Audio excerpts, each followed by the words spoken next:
Very good afternoon to all of you. आज की इस वीडियो लेक्चर में हम कंटिन्यू करेंगे अपने कल के ही लेक्चर को, जो बेसिकली किस चैप्टर के अंदर कंटेंट था, India under English east India company. और इसके अंदर हम सबसे पहले बात कर रहे थे वॉरेन हेस्टिंग्स की, जिनका ऑफिस सर्विंग पीरियड था 1772 से 1785।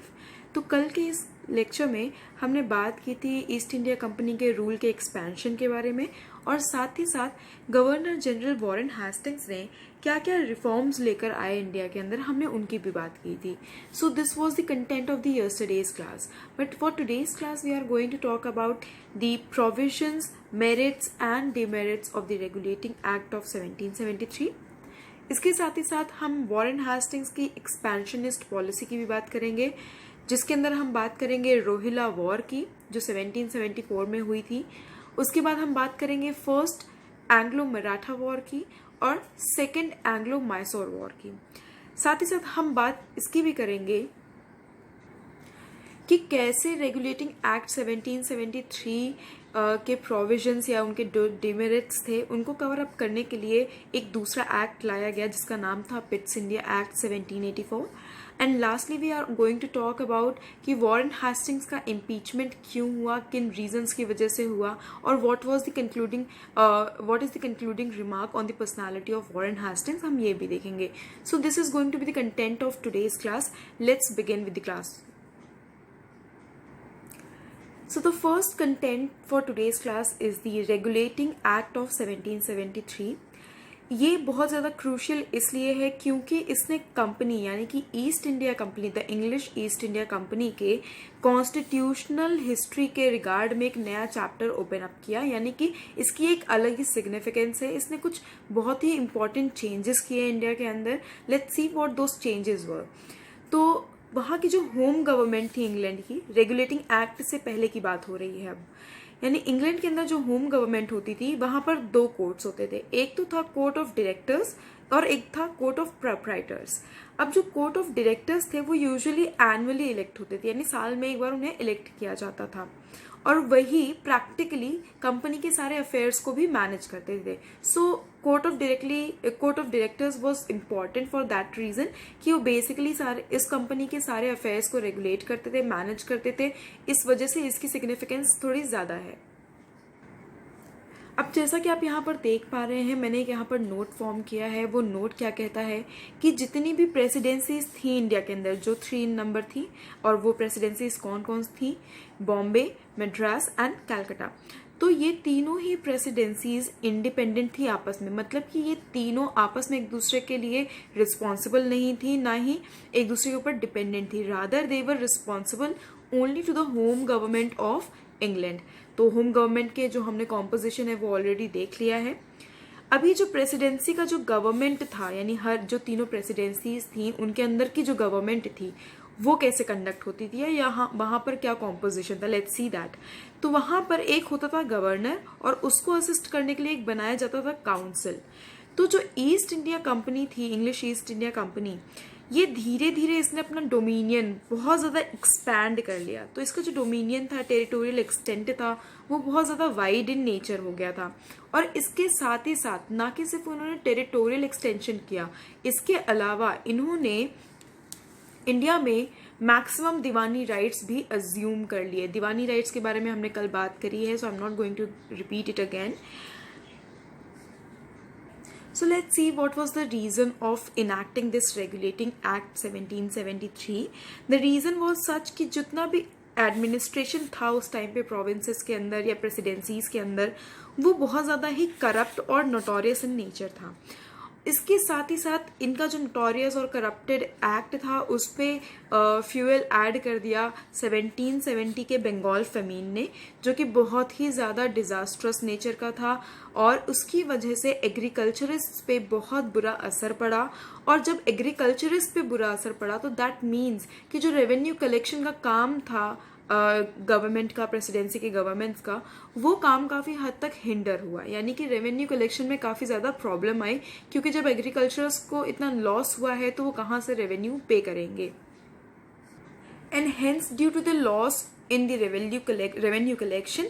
कंपनी जो थी वो एकदम बैंकरप्सी की तरफ बढ़ चुकी थी, यानी कि it was on the edge of being bankrupt, वो एकदम बैंकरप्ट होने ही वाली थी। इसीलिए कंपनी ने ब्रिटिश गवर्नमेंट को अप्रोच किया सो दैट उस कंपनी को, यानी कि इंग्लिश ईस्ट इंडिया कंपनी को, इमीडिएट लोन ग्रांट कर दे ब्रिटिश गवर्नमेंट और वो अपना काम यहाँ पर कंटिन्यू कर सकें। और यही सर्क्यूमस्टांसेस थी जिसकी वजह से पार्लियामेंट, इंग्लैंड की पार्लियामेंट ने ये रिजॉल्व किया, ये प्रोविजन कंटेन किया कि अब कंपनी के जितने भी अफेयर्स होंगे, जितने भी मैटर्स होंगे, उनको अब हम रेगुलेट करेंगे, अब हम मैनेज करेंगे। यानी now the affairs of the company will be going to be conducted by the Parliament of England itself। और इसी सब रीजंस की वजह से नेक्स्ट स्टेप प्राइम मिनिस्टर ने क्या लिया, यानी इंग्लैंड के प्राइम मिनिस्टर ने अब नेक्स्ट स्टेप इस चीज को इंश्योर करने के लिए क्या लिया, लेट्स सी दैट। तो उस टाइम पे लॉर्ड नॉर्थ इंग्लैंड के प्राइम मिनिस्टर हुआ करते थे। उन्होंने एक सिलेक्ट कमिटी अपॉइंट की, और ये कमिटी क्यों अपॉइंट की, so that this committee can inquire into the matters और the affairs of the company, ताकि वो एक्चुअल में वहां पर क्या चल रहा है ये पता लगा सके। जब इस कमिटी ने रिपोर्ट सबमिट करी तो उसकी वजह से ही रेगुलेटिंग एक्ट को इनैक्ट करने का वेव हुआ। Now the next important thing regarding this act is the provisions of this particular act। तो इस एक्ट की वजह से इंडिया के अंदर क्या चेंजेस आया या कंपनी की गवर्नमेंट के अंदर क्या चेंजेस आया, लेट्स सी दैट। इसने कंपनी की जो गवर्नमेंट थी, चाहे वो इंग्लैंड में हो चाहे इंडिया में हो, दोनों में ही कुछ चेंजेस लेकर आए ये act. Let's see what those changes were. The first one was कि जो मेंबर्स, जो कोर्ट ऑफ डायरेक्टर्स के मेंबर्स हुआ करते थे, उनका जो टर्म ऑफ ऑफिस था, यानी सर्विंग टर्म था, वो एक्सटेंड कर दिया गया। पहले वो एनुअली इलेक्ट किए जाते थे, पर नाउ उनको जो सर्विंग टर्म दिया गया वो 4 इयर्स का रख दिया गया। यानी हर 4 साल के बाद डायरेक्टर्स जो है वो रिटायर होंगे, और ये जो डायरेक्टर्स रिटायर हो रहे हैं they were not made eligible for re election, यानी कि उन्हें री इलेक्शन के लिए कंटेस्ट करने के लिए एलिजिबल नहीं रखा गया था। So this was the very crucial change regarding the government of company whether in home और in India. The second change was the governor of Bengal, जो पहले बंगाल का गवर्नर हुआ करता था, अब उसे governor general of fort William बना दिया गया। यानी कि वही पोस्ट थी बट उसे अब एक नया नाम दे दिया गया, कहा गया उसे governor general of fort William, जिसका जो टेन्योर था, ऑफिस का जो पीरियड था, सर्विंग पीरियड, वो 5 साल का फिक्स कर दिया गया। The next important change was कि जो गवर्नर जनरल थे, इनको असिस्ट करने के लिए एक काउंसिल क्रिएट की गई, फॉर्म की गई, जिसमें 4 मेंबर्स अपॉइंट किए गए। अब ये जो गवर्नर जनरल काउंसिल थी वो सुप्रीम बना दी गई, और सुप्रीम किन मैटर्स में बना दी गई, यानी वॉर और पीस के रिगार्ड जो भी डिसीजन लेने होंगे वो हमेशा ये गवर्नर जनरल ही लेगा। तो इसलिए ये एक्ट इंपॉर्टेंट था, क्योंकि यहाँ पर गवर्नर जनरल को बहुत सारे पावर्स भी ग्रांट किए गए थे। इसके अलावा सुप्रीम कोर्ट की इस्टेब्लिशमेंट के लिए भी प्रोविजन बनाया गया, जिसमें ये कहा गया कि वो सुप्रीम कोर्ट कंटेन करेगा, कंसिस्ट करेगा एक चीफ जस्टिस को और 3 जूनियर जजेस को। तो अकॉर्डिंगली 1774 में व्हाट हैपेंड, 1774 में सुप्रीम कोर्ट को एस्टैब्लिश कर दिया गया by a royal charter. And also this particular act provided कि जितने भी सर्वेंट्स हैं कंपनी के, वेदर इट बी द जजेस ऑफ द कोर्ट और या काउंसिल के मेंबर्स या फिर गवर्नर जनरल, ये सारे ही लोग, जितने भी लोग कंपनी को सर्व कर रहे हैं किसी भी वे में, वो किसी भी तरह का gift, whether that gift is in the form of kind और कैश, वो उसे एक्सेप्ट नहीं कर सकते थे। तो ये भी एक बहुत ही क्रूशियल स्टेप लिया गया। और ये स्टेप क्यों लिया गया, क्योंकि मैंने आपको बताया कि कंपनी ने इंग्लैंड पार्लियामेंट ने क्यों इंटरवीन किया था, बिकॉज उस टाइम पे जो अर्ली एडमिनिस्ट्रेशन था इंडिया के अंदर कंपनी का, दैट वाज क्वाइट करप्ट, और इस करप्शन को ही एक हद तक रोकने के लिए ये पर्टिकुलर डिसीजन लिया गया, ताकि वो जितने भी सर्विंग मेंबर्स हैं वो किसी भी तरह का गिफ्ट एक्सेप्ट ना करें और उनका कॉन्शियंस इंटैक्ट रहे, उनकी इंटीग्रिटी इंटैक्ट रहे। इस चीज को इंश्योर करने के लिए ही ये स्टेप उठाया गया। Now let's see what were the merits and demerits of this act. तो let's talk about the significance of this act first. इस एक्ट की सिग्निफिकेंस ये थी कि इसने जो कंपनी का अफेयर्स था, यानी कि जितने भी मैटर्स थे, मैनेजमेंट थी कंपनी की, उसे सीधे पार्लियामेंट के कंट्रोल में डाल दिया और इसकी वजह से करप्शन और नोटोरियस एक्ट जो था सर्विंग मेंबर्स का, वो काफी हद तक कंट्रोल हुआ। इसके साथ ही साथ इस एक्ट के प्रोमलगेशन से ये प्रूव हुआ कि पार्लियामेंट जो है इंग्लैंड की, वो कहीं ना कहीं थोड़ा बहुत इंडियंस के वेलफेयर के लिए भी कंसर्न्ड है। इसके साथ ही साथ इस एक्ट की वजह से कंपनी का जो एक आर्बिट्ररी रूल चला आ रहा था, उस पर भी एक लगाम लग गई, उस पर भी एक रोक लग गई। And it also provided framework for all the future enactments relating to the governing of India, यानी कि इंडिया के अंदर उसकी गवर्निंग को लेकर के, उसके एडमिनिस्ट्रेशन को लेकर के अगले जितने भी एक्ट्स आने वाले थे या लेजिस्लेशंस आने वाले थे, उसके लिए भी एक वे पेव किया इस लेजिस्लेशन ने। Let's talk about the defects of this act. इस एक्ट के अंदर डिफेक्ट ये था कि जो गवर्नर जनरल था उसे पावरलेस कर दिया गया था, क्योंकि जो काउंसिल थी उसे सुप्रीम पावर दी गई। और ये सुप्रीम पावर किससे प्रूव होती है कि कई बार गवर्नर जनरल के जो डिसीजंस होते थे उन्हें काउंसिल ओवर रूल कर देती थी, और इसी वजह से काफी बार डेडलॉक्स क्रिएट होते थे, प्रॉब्लम्स क्रिएट होती थी, और यही एक सबसे मेजर डिफेक्ट था इस पर्टिकुलर लेजिस्लेशन के अंदर। अभी जितने भी डिफेक्ट्स हैं इस लेजिस्लेशन में, ये डिफेक्ट्स को ही फुलफिल करने के लिए या इन्हें एलिमिनेट करने के लिए ही पिट्स इंडिया एक्ट 1784 प्रोमलगेट किया गया। हम उसकी थोड़ी देर बाद चर्चा करेंगे। फिलहाल we are going to talk about the expansionist policy of the Warren Hastings, यानी वॉरेन हेस्टिंग्स की एक्सपेंशनिस्ट पॉलिसी क्या थी, उन्होंने किस तरीके से इंडिया की पावर्स को डिवाइड किया और इंडिया के अंदर कंपनी के रूल को बढ़ाया। Let's see that. तो एक्सपेंशनिस्ट पॉलिसी के अंदर हमें 3 इंपॉर्टेंट वॉर्स पढ़नी है। उसमें से सबसे पहली है रोहिला वॉर। रोहिला वॉर 1774 में लड़ी गई।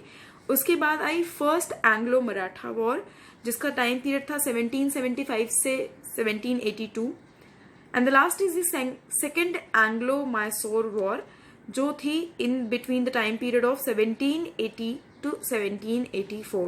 So let's talk about these wars in detail first. उसके बाद हम बात करेंगे कि पिट्स इंडिया एक्ट क्या था या वॉरेन हेस्टिंग्स की इम्पीचमेंट कैसे हुई। रोहिला वॉर 1774। रोहिला वॉर किस चीज से कंसर्न है, हम ये भी बात करते हैं। रोहिलखंड एक बहुत ही छोटा किंगडम था जो बेसिकली अवध और मराठास का जो किंगडम था उसके बीच में कहीं लोकेट होता था। उसके रूलर थे हाफिज रहमत खान। इन्होंने अवध के नवाब से एक डिफेंसिव ट्रीटी कंक्लूड की 1772 में, क्योंकि इन्हें यह डर था कि उनके ऊपर मराठास अटैक कर सकते हैं, पर एक्चुअली ऐसा कोई भी अटैक हुआ ही नहीं। और जब ये अटैक नहीं हुआ तो जो अवध के नवाब थे उन्होंने स्टिल मतलब अटैक ना होने के बावजूद, उनका कोई भी ह्यूमन पावर का लॉस ना होने के बावजूद, उन्होंने डिमांड किया कि हमें कुछ मनी ग्रांट करिए आप, क्योंकि हमने आपके साथ ये ट्रीटी कंक्लूड की थी आपके फेयर को कम करने के लिए। बट जब हाफिज रहमत खान ने इवेट किया, उन्होंने मना करा, शायद वो देना नहीं चाहते थे, तो नवाब ने रोहिलखंड को इन्वेड किया with the help of the Britishers. So this was the very crucial step and यही जो इन्वेजन था यही कहलाया रोहिला वॉर। वॉरेन हेस्टिंग्स को इसके इस मूव के लिए जो उन्होंने ब्रिटिश आर्मी को सेंड किया था नवाब की मदद के लिए, अवध के नवाब की मदद के लिए, उसके लिए काफी ज्यादा क्रिटिसाइज किया गया। और हम ये भी देखेंगे कि कहीं ना कहीं ये एक्ट भी उनके इम्पीचमेंट का कारण बना।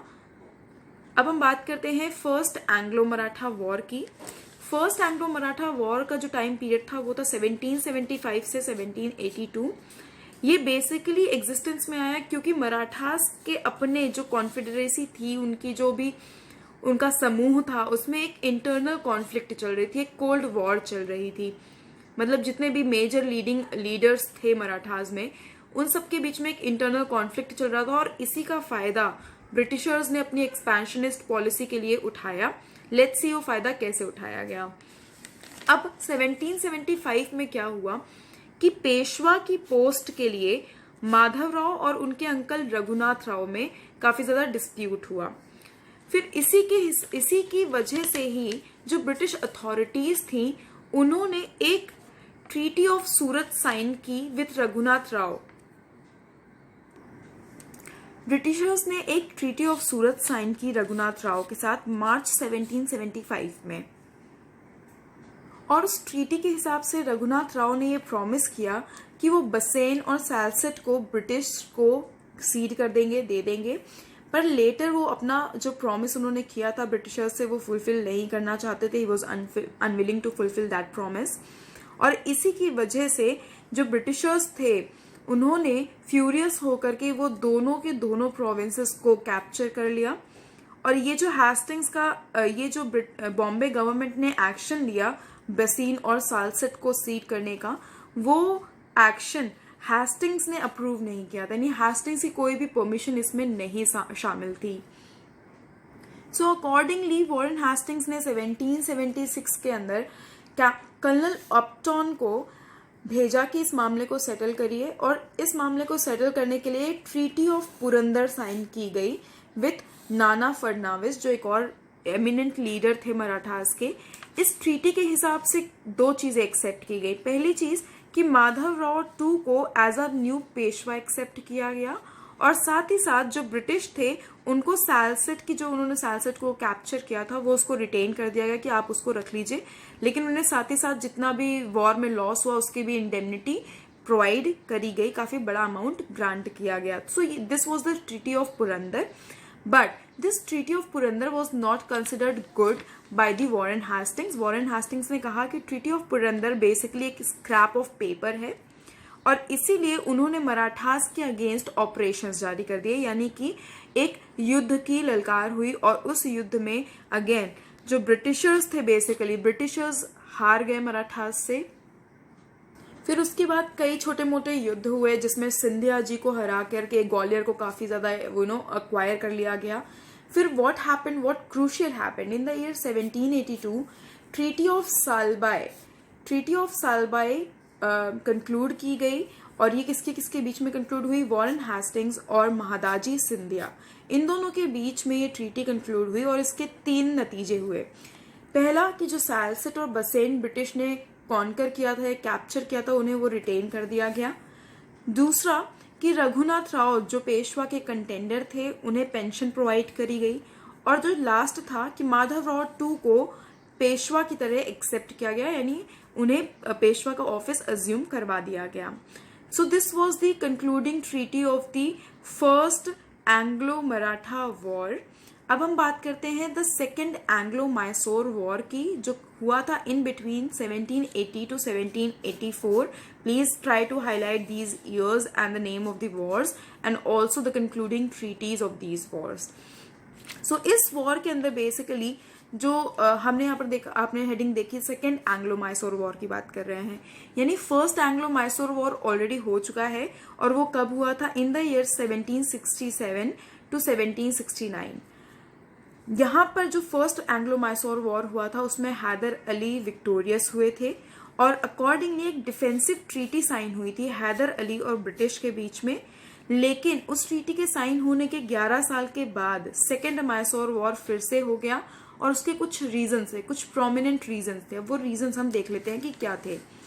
जो फर्स्ट रीजन था वो ये था कि जो डिफेंसिव ट्रीटी साइन हुई उसके जो टर्म्स थे उनको ब्रिटिश फुलफिल करने में फेल हुए, और इसी वजह से ये युद्ध या ये वॉर हुई, इसका रिजल्ट हुआ। जो सेकेंड रीजन था वो ये था कि इंग्लिश और फ्रेंच के बीच में काफी ज्यादा हॉस्टिलिटीज बढ़ गई। द थर्ड रीजन वॉज कि जो ब्रिटिशर्स थे उन्होंने माहे, एक जो टेरिटरी थी, एक फ्रेंच सेटलमेंट था हैदर की टेरिटरी के अंदर आता था, उसको कैप्चर कर लिया। हैदर अली ने एक ग्रैंड अलायंस बनाया, किनके साथ में? हैदराबाद के निजाम्स के साथ में और मराठास के साथ में, against the British in the year 1779। So all these were the reasons behind the outbreak of second Anglo Mysore war. सो अब हम बात करते हैं कि कैसे इस वॉर को कंक्लूड किया गया, एंड किया गया। वॉरेन हेस्टिंग्स बेसिकली बहुत ही अच्छे एडमिनिस्ट्रेटर थे, उन डिप्लोमेसी की बहुत अच्छी क्वालिटीज थी, तो उन्होंने एक बहुत ही अच्छा क्लेवर स्ट्रोक लिया डिप्लोमेसी का। उन्होंने क्या किया कि उन्होंने सबसे पहले ये जो अलायंस फॉर्म हुआ था इसको डिवाइड करने की कोशिश की। उन्होंने निज़ाम्स के साथ समझौता कर लिया, भोसलेस के साथ फ्रेंडशिप कर ली, और इसके साथ ही साथ उन्होंने जो सिंधियाज थे उनके साथ भी फ्रेंडशिप कर ली। And accordingly as you can say Bhonsle और सिंधिया दोनों ही मराठास को बिलोंग करते हैं, और निज़ाम्स जो कि one of the member of the alliance of Hyder Ali थे। तो ये सारे मेंबर्स आउस्ट होने के बाद हैदर अली आइसोलेटेड बचे, उनके पास अब कोई भी अलायंस नहीं बचा, और इसीलिए उन्हें सर आयर कूट ने पोर्टो नोवो में हराया। किस ईयर में? इन द ईयर 1781। उसके बाद टीपू सुल्तान पावर में आए, जो टीपू सुल्तान हैदर अली के बेटे थे, और बेसिकली 1782 में हैदर अली कैंसर की वजह से ही डिसीज्ड, ही जस्ट पास्ड अवे। तो जो नोट मैंने यहाँ पर आपके लिए फॉर्म किया है वो ये है कि जो सेकेंड मैसूर वॉर थी, एंग्लो मैसूर वॉर, ये कंक्लूड हुई, बेसिकली ये एंड की गई by concluding a treaty of Mangalore in the year 1783। अब इस ट्रीटी के क्या दो नतीजे थे? Let's see that. जितने भी कॉन्क्वेस्ट किए गए थे वो उन्हें म्यूचुअली रिस्टोर कर दिया गया, यानी जिसको जो लेना था उन्हें वो दे दिया गया, और साथ ही साथ जो दोनों साइड के प्रिजनर्स थे जिन्हें अरेस्ट किया गया था उन्हें भी लिबरेट कर दिया गया। अब हम बात करते हैं पिट्स इंडिया एक्ट 1784 की। पिट्स इंडिया एक्ट का जो बैकग्राउंड था वो ये था कि जनवरी 1784 में Pitt the younger introduced the India bill in the British parliament, यानी कि इन्होंने ब्रिटिश पार्लियामेंट के अंदर द इंडिया बिल को इंट्रोड्यूस किया। पर आफ्टर अराउंड 7 months इस बिल को रॉयल एसेंट प्राप्त हुआ, और उसके बाद अगस्त 1784 में जब रॉयल एसेंट इसे मिल गया तो ये जो बिल था वो फाइनली बना पिट्स India act 1784। Let's see what were the main provisions of this particular act. सबसे पहला तो जो बोर्ड ऑफ कंट्रोल एक एस्टैब्लिश किया गया, जिसे क्राउन के द्वारा अपॉइंट किया जाना था। इसके अंदर 6 मेंबर्स भी थे। इसके साथ ही साथ कोर्ट ऑफ डायरेक्टर्स का जो एक कॉम्पोजिशन था उसे रिटेन करा गया, उसमें कोई किसी भी तरह की कोई भी ऑल्टरेशन नहीं करी गई। साथ ही साथ जो गवर्नर जनरल की काउंसिल के जो मेंबर्स थे, जो अर्लियर 4 in नंबर थे, अब उन्हें रिड्यूस करके 3 in नंबर कर दिया गया। So now as you can see clearly over here कि कंपनी के अंदर का जो कॉम्पोजिशन था वो कुछ ऐसा था कि वहां पर कोर्ट ऑफ डायरेक्टर्स थे और उसके साथ में बोर्ड ऑफ कंट्रोल था। जो कोर्ट ऑफ डायरेक्टर्स थे उनका काम था कमर्शियल मैटर्स को मैनेज करना, पर बोर्ड ऑफ कंट्रोल का क्या काम था? पॉलिटिकल अफेयर्स को देखना। यानी कि जो कोर्ट ऑफ डायरेक्टर्स था वो बेसिकली सिंबलाइज करता था कंपनी को, पर जो बोर्ड ऑफ कंट्रोल था वो किंग को रिप्रेजेंट करता था, क्योंकि ये पॉलिटिकल मैटर से डील करता था। Lastly we are going to talk about the impeachment of Warren Hastings. अब हम बात कर लेते हैं कि इन्हें क्यों इम्पीच किया गया। वॉरेन हेस्टिंग्स को इम्पीच किया गया पार्लियामेंट के द्वारा। पार्लियामेंट में एडमंड बर्ग थे और विक्स थे, इन्होंने उन्हें इम्पीच किया। किस रीजन के लिए इम्पीच किया गया? क्योंकि इन्होंने एडमिनिस्ट्रेटिव एक्सेस दिखाई, जिसे आजकल हम कई सारे टर्म्स यूज करते हैं, जुडिशियल ओवररीच, जुडिशियल एक्सेस। उसी तरीके से वॉरेन हेस्टिंग्स ने भी जो उनको पावर्स दी गई थी उनसे बढ़कर काफी बार काम किया, और कब व्हाट वर द इंस्टेंसेस जब उन्होंने एडमिनिस्ट्रेटिव एक्सेस का एग्जांपल दिया। Let's see that. सबसे पहला तो रोहिला वॉर। रोहिला वॉर में जो उन्होंने आर्मी भेजी, मैंने जब आपको रोहिला वॉर अभी थोड़ी देर पहले कराया, मैंने आपको बताया कि उनके उस एक्शन के लिए उन्हें काफी ज्यादा क्रिटिसाइज किया गया। इसके अलावा जो दूसरा इंस्टेंस था वो था नंदा कुमार का केस। नंदा कुमार एक बहुत ही लीडिंग बिजनेसमैन और थे बंगाल के, और बेसिकली इनको फांसी की सजा सुनाई गई। सुप्रीम कोर्ट ने फांसी की सजा दी। रीजन क्या था? और रीजन एक बहुत ही बहुत ही छोटा सा, बहुत ही नेग्लिजिबल रीजन था, जो कि था फोर्जरी। यानी नंदा कुमार को सिर्फ फोर्जरी के लिए फांसी की सजा दी गई, और इसके लिए जो पार्लियामेंट थी उनका ये आरोप था कि जो वॉरेन हेस्टिंग्स थे उन्होंने सुप्रीम कोर्ट के जज के साथ मिलके नंदा कुमार के अगेंस्ट कॉन्स्पिरेसी करी थी, और इसी की वजह से ये भी एक इंस्टेंस हुआ उनके एडमिनिस्ट्रेटिव एक्सेस का, और इसकी वजह ये भी एक रीजन बना उनके इम्पीचमेंट का। इसके साथ ही साथ उन्होंने राजा चैत सिंह ऑफ बनारस, यानी बनारस के जो राजा थे राजा चैत सिंह, उनके ऊपर भी काफी हैवी पेनाल्टीज इम्पोज करी, और रीज़न क्या था कि उन्हें जो ट्रिब्यूट पे करना होता था कंपनी को, उसमें थोड़ा सा डिले हुआ और उसके लिए काफ़ी ज़्यादा हेवी पेनाल्टी लगाई गई, और ये भी एक रीज़न था जो उनके इम्पीचमेंट का कारण बना। जो लास्ट रीज़न था वो ये था pressure on the begums of Oudh. अभी बेगम्स ऑफ आउद कौन थी, यानी नवाब ऑफ आउद की मदर, ग्रैंड मदर, वाइफ जो भी थी, दी लेफ्ट, जो उनके डेथ के बाद जो पीछे उनके लेडीज बची उनके घर में, उनके खानदान में, उन सारी लेडीज को बेगम्स ऑफ आउद से रिप्रेजेंट किया गया है।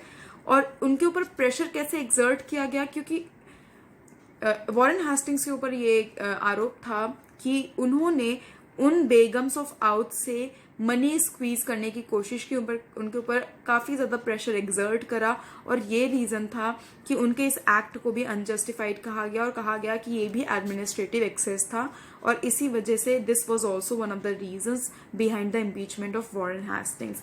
लास्टली कंक्लूडिंग रिमार्क में मैं सिर्फ इतना बोलूँगी, वॉरेन हेस्टिंग्स ऑल्दो उन्होंने कई बार एडमिनिस्ट्रेटिव एक्सेस दिखाई, but still despite of that fact उन्होंने कई सारे ऐसे मेजर स्टेप्स लिए जो आगे आने वाले लोगों के लिए, एडमिनिस्ट्रेटर्स के लिए एक फुटमार्क का उन्होंने काम किया। उन्होंने काफ़ी सारे लीडिंग डिसीजंस लिए, काफ़ी रिफॉर्म्स किए। सो अकॉर्डिंगली बेसिकली कहा जा सकता है कि जितने भी आलिशान महल बने, उसकी जो नींव थी वो नींव वॉरेन हेस्टिंग्स ने डाली थी, और यही रीज़न था कि वॉरेन हेस्टिंग्स एक बहुत ही एमिनेंट पर्सनालिटी हैं in the modern Indian history. Thank you so much for being with me.